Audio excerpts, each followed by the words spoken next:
Hi guys, welcome to revision time. आज मैं ला रही हूँ आप सभी के लिए आरपीएफ कांस्टेबल एग्जाम 2025 के 11 मार्च को पूछे गए सेकंड शिफ्ट के क्वेश्चंस के एनालिसिस वीडियो। तो जिन भी बच्चों के एग्जाम हो गए हैं वो अपना आंसर मैच कर सकते हैं और जिनके नहीं हुए हैं वो अपनी आगे की तैयारी इन वीडियो के थ्रू कर सकते हैं, क्योंकि बहुत सारे क्वेश्चन इस एग्जाम में रिपीट भी हो रहे हैं। तो चलिए स्टार्ट करते हैं आज की वीडियो। जो भी क्वेश्चन रिपीटेड होंगे मैं उन्हें आप सभी को बता दूंगी। तो चलिए स्टार्ट करते हैं आज की वीडियो। मगर वीडियो को स्टार्ट करने से पहले अगर आप चैनल पर पहली बार आए हैं तो चैनल को ज़रूर सब्सक्राइब कर लें और साथ ही इस वीडियो को लाइक भी ज़रूर कर दें।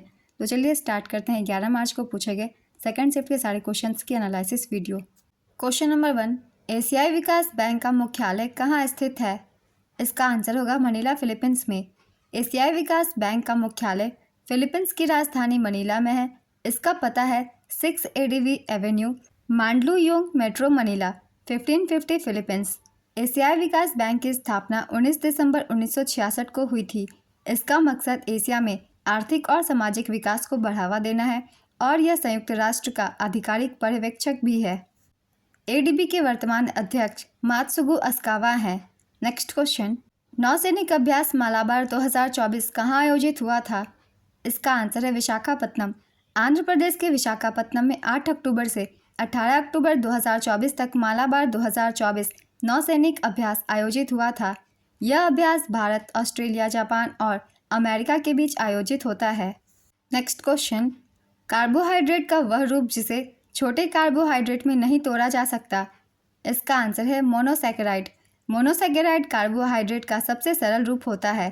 इसे एकल शर्करा भी कहते हैं। यह डिसैकेराइड और पॉलीसैकेराइड का आधार होता है। ग्लूकोज और फ्रुक्टोज मोनोसैकेराइड के उदाहरण हैं। मोनोसैकेराइड की संरचना में कम से कम 3 कार्बन अणुओं की एक श्रृंखला होती है। कार्बन परमाणुओं की संख्या के आधार पर मोनोसैकेराइड को ट्रेटोस, पेंट्रोस, हेक्सोस वगैरह में बांटा जाता है। नेक्स्ट क्वेश्चन, पानीपत का द्वितीय युद्ध किसके बीच लड़ा गया था? इसका आंसर है अकबर और हेमू के बीच। पानीपत का द्वितीय युद्ध 5 नवंबर 1556 को अकबर और हेमू के बीच लड़ा गया था, जिसमें अकबर की जीत हुई थी। पानीपत का प्रथम युद्ध 20 अप्रैल 1526 को बाबर और इब्राहिम लोदी के बीच लड़ा गया था, जिसमें बाबर की जीत हुई थी।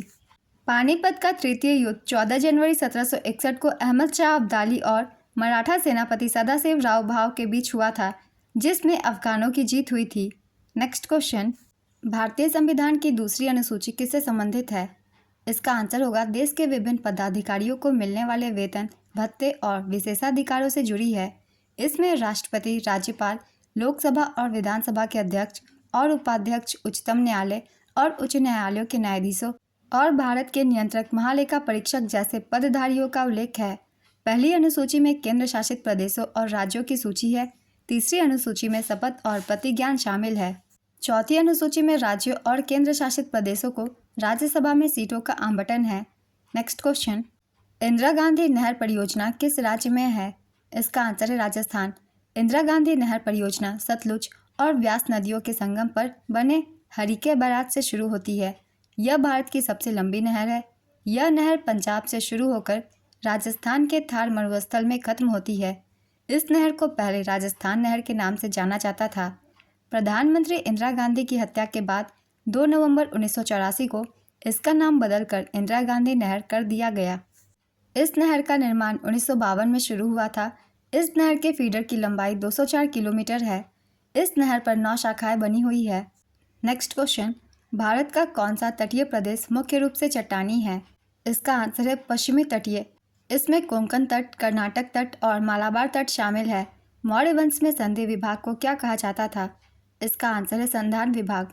गुप्त वंश में संधि विभाग को संधि विग्रहिक कहा जाता था। नेक्स्ट क्वेश्चन, दक्षिणी भारत की सबसे ऊंची चोटी कौन सी है? इसका आंसर है अनामुडी। दक्षिण भारत की सबसे ऊंची चोटी अनामुडी है। यह चोटी केरल के एर्नाकुलम और इडुक्की जिलों में स्थित है। इसकी ऊंचाई 2695 मीटर है, यानी कि 8842 फुट। अनामुडी को दक्षिण भारत का एवरेस्ट भी कहा जाता है। नेक्स्ट क्वेश्चन, 82 डिग्री 30 पूर्व देशांतर रेखा कहाँ से होकर गुजरती है? इसका आंसर है मिर्ज़ापुर। 82 डिग्री 30 पूर्व देशांतर रेखा उत्तर प्रदेश के मिर्ज़ापुर से होकर गुजरती है। इसे भारत की मानक याम्योत्तर रेखा या मानक मध्याह्न रेखा भी कहते हैं। यह रेखा देश के मध्य भाग से होकर गुजरती है। यह रेखा भारत के इन राज्यों से होकर गुजरती है: उत्तर प्रदेश, मध्य प्रदेश, छत्तीसगढ़, उड़ीसा, आंध्र प्रदेश। इस टॉपिक से पहले भी क्वेश्चन पूछे गए हैं, इसलिए इन राज्यों के नाम भी याद रखिएगा। हो सकता है अगली बार राज्यों के नाम भी पूछ लिए जाएं। अगला क्वेश्चन है, भारत सरकार द्वारा नियुक्ति के बाद मनोज मित्तल ने भारतीय लघु उद्योग विकास बैंक सिडबी के अध्यक्ष के रूप में कब कार्यभार संभाला? इसका आंसर है 27 जुलाई 2024 को। अहिंसा के मौलिक कर्तव्य को डीपीएसपी के किस समिति के अनुशंसा पर जोड़ा गया था? इसका आंसर है स्वर्ण सिंह समिति के। गरीबी सूचकांक किस आधार पर मापा जाता है? इसका आंसर है गरीबी रेखा। पोलोनियम तत्व की खोज किसने की थी? इसका आंसर है मैरी क्यूरी और पियरे क्यूरी। पोलोनियम की खोज मैरी क्यूरी और उनके पति पियरे क्यूरी ने की थी। साल 1898 में पिच ब्लेड नामक पदार्थ का अध्ययन करते समय उन्होंने इसकी खोज की थी। मैरी क्यूरी ने इसका नाम अपनी मातृभूमि पोलैंड के नाम पर रखा था। पोलोनियम एक रेडियोधर्मी और विषैला तत्व है। यह चांदी जैसी धातु होती है। पोलोनियम 210 पोलोनियम का सबसे आम और सबसे प्रसिद्ध रेडियोधर्मी समस्थानिक है। नेक्स्ट क्वेश्चन, हाल ही में 10वें विश्व आयुर्वेद कांग्रेस और आरोग्य एक्सपो का उद्घाटन कहाँ किया गया? इसका आंसर है उत्तराखंड के देहरादून में। प्रोटोकॉल के हिसाब से सबसे बड़ा पद किसका है? प्रधानमंत्री, उप मुख्यमंत्री, केंद्रीय मंत्री या फिर राष्ट्रपति? इसका आंसर होगा राष्ट्रपति। भारतीय प्रोटोकॉल के मुताबिक राष्ट्रपति सबसे बड़े पद पर होते हैं। इनके बाद उपराष्ट्रपति और फिर प्रधानमंत्री और फिर राज्य के राज्यपाल का स्थान आता है। नेक्स्ट क्वेश्चन, 1857 की क्रांति का क्या प्रभाव पड़ा था? इसका आंसर है ब्रिटिश सरकार ने भारत पर अपना नियंत्रण कड़ा कर लिया। भारत सरकार अधिनियम 1858 के जरिए ईस्ट इंडिया कंपनी का शासन खत्म हो गया और ब्रिटिश सरकार ने भारत पर सीधे शासन करना शुरू कर दिया। नेक्स्ट क्वेश्चन, छऊ नृत्य किस तिथि को मनाया जाता है? इसका आंसर है वसंत ऋतु के दौरान चैत्र पर्व के अवसर पर। यह नृत्य 13 दिनों तक चलता है। यह नृत्य पश्चिम बंगाल, झारखंड और उड़ीसा राज्यों में प्रचलित है। साल 2010 में छऊ नृत्य को यूनेस्को की मानवता की अमूर्त सांस्कृतिक विरासत की सूची में शामिल किया गया था। इन सभी पॉइंट्स को भी याद रखिएगा। अगला क्वेश्चन है, भारतीय संविधान के किस अनुच्छेद में राज्य विधानमंडल के सत्र, सत्रावासन और विघटन से जुड़ी व्यवस्था है? इसका आंसर है अनुच्छेद 174। 1999 में अटल बिहारी वाजपेयी ने लाहौर में किसके साथ संधि की थी? इसका आंसर है पाकिस्तान के प्रधानमंत्री नवाज शरीफ के साथ।